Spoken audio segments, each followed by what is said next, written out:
बिश्नोई समाज, इस समुदाय की स्थापना गुरु जम्बेश्वर ने की। बिश्नोई शब्द के अगर हम दो टुकड़े करें तो बिस यानी कि 20 और नोई यानी कि 9, 20 + 9 29। इसका मतलब है कि गुरु जम्बेश्वर जी द्वारा बनाए गए 29 नियम, जिसमें 18वां नियम कहता है कि जीव दया पालनी, जिसका अर्थ है कि सभी जीवों के प्रति दया रखना। पर बिश्नोई समाज सिर्फ हिरण को ही पूजते हैं, इसके पीछे का क्या राज है? तो आज की वीडियो में हम इसी पे बात करने वाले हैं। बने रहें वीडियो के अंत तक। तो करते हैं कहानी की शुरुआत शुरू से।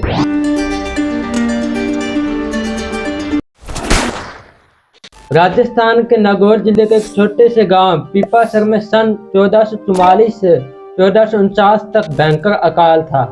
इस क्षेत्र के पशुओं और मनुष्यों का जीना मुश्किल हो गया था। इस समस्या को लेकर गांव के लोग ठाकुर लोहट जी परमार के पास इकट्ठे हुए और ये गोबर ले जाने की योजना बनाने लगे। तो इसी दौरान उनके पास एक व्यक्ति गुजर रहा था। तब उसने बताया कि ठाकुर लोहट जी के ससुराल गांव द्रोणापुर में बहुत अच्छी बरसात हुई है। यह खबर सुनते ही लोहट जी व गांव के सभी लोग द्रोणापुर की ओर चल पड़े। तो लोहट जी द्रोणापुर गांव के ठाकुर मोहकम सिंह भाटी के घर में रहने लगे, जो उनके ससुर थे, और गांव के लोग वहां खुशी से रहने लगे और अपनी गायें चराने लगे। एक दिन की बात गांव द्रोणापुर में भयंकर तूफान आया, जिसके कारण लोहट जी की कुछ गायें झुंड से बिछड़ गई और पूरी रात भर बरसात होती रही। जैसे ही अगले दिन की सुबह आई तो लोहट जी अपने गायों को ढूंढने के लिए घर से निकल पड़े। थोड़ी दूर चलने के बाद उनकी मुलाकात द्रोणापुर गांव के एक व्यक्ति जोधा जाट से हुई। जोधा जाट अपने पुत्र के साथ खेत में बीज बोने जा रहे थे। तब लोहट जी को आते देखकर जोधा जाट बिना कुछ बोले अपने घर की ओर चल पड़े।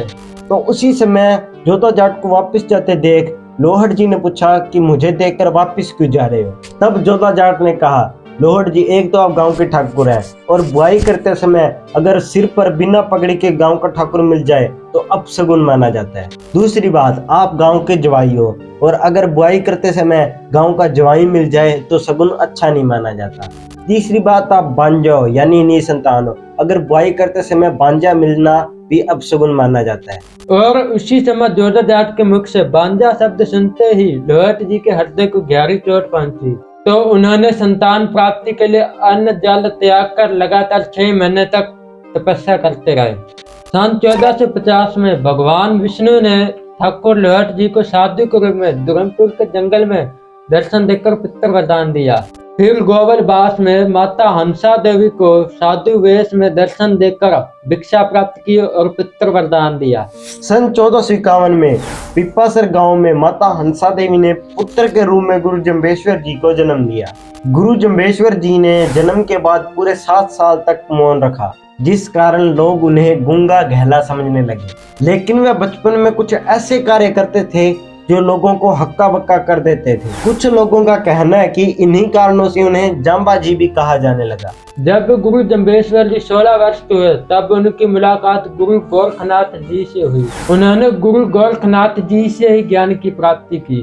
सन 1483 में लोहट जी का देहांत हो गया था और कुछ समय बाद माता हंसा देवी भी चल बसी। उसके बाद गुरु जम्बेश्वर जी ने अपनी संपूर्ण संपत्ति को त्याग दिया। सन 1485 में बिश्नोई समाज की स्थापना की और 29 नियम बनाए, जो बिश्नोइयों के लिए पालन करना अनिवार्य है। जिसमें 18वां नियम कहता है कि जीव दया पालनी, जिसका मतलब है कि सभी जीवों के प्रति दया रखना। पर बिश्नोई समाज सभी जीवों की रक्षा तो करते हैं, लेकिन ये सिर्फ हिरण को पूजते हैं, क्योंकि गुरु जम्बेश्वर जी ने अपने सेवकों को हिरण को अपना अवतार मानकर उसका आदर करने का निर्देश दिया था। पिछले करीब 32 से 33 वर्षों से हिरणों के लिए शिकारियों से लड़ रहे हैं, जिसने 300 शिकारियों को पकड़वाया और 10,000 हिरणों को बचाया। तो उस आदमी का नाम है अनिल बिश्नोई, जो राजस्थान के हनुमानगढ़ जिले के रहने वाले हैं। और अगर आप इनके बारे में और ज्यादा जानना चाहते हो तो गूगल पर the better India Anil Bishnoi search करके जान सकते हो। तो इसी के साथ हमारी वीडियो खत्म होती है। अगर आपको ये वीडियो अच्छी लगे तो वीडियो को लाइक कर दें, चैनल को सब्सक्राइब कर दें। धन्यवाद। अब पीठ पे गदर मचेगा, खटेगा, पिज्जा सब में बटेगा, बनेगा सीन जो तूने